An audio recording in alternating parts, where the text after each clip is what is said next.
Jamie here. We're doing a volcano experiment for you.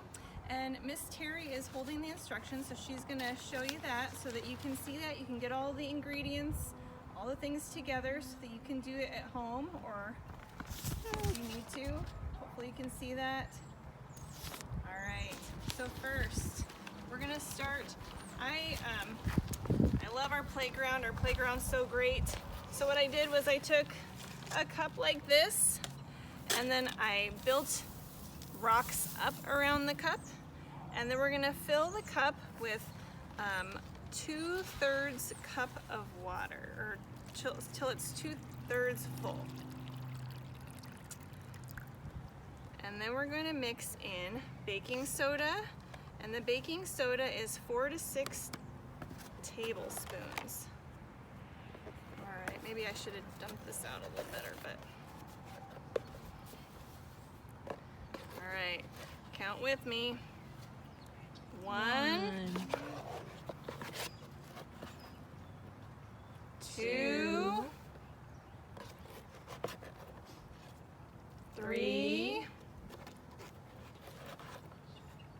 4, and we'll go ahead and do one more. We'll make it 5. 5. All right, and then it says to add 1 teaspoon of dish soap. So I have my teaspoon. I'm gonna pour in the dish soap. And then you can either mix it with this,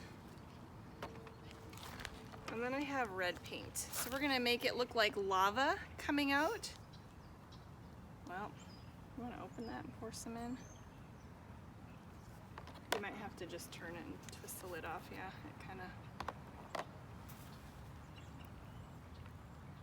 And this is just tempera paint that we have.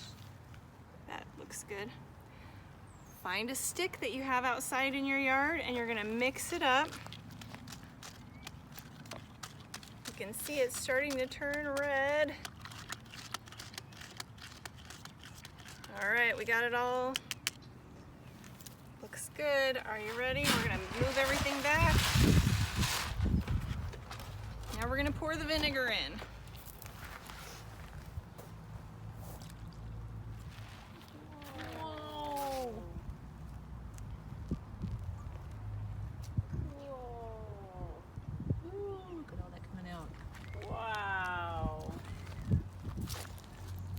And maybe if you guys decide to do a volcano at home, you can take a video of it too and send it in to us and share just how yours turned out. There's a lot of recipes online, so if you find a different recipe and yours works differently, that'd be really cool. Thanks for joining us.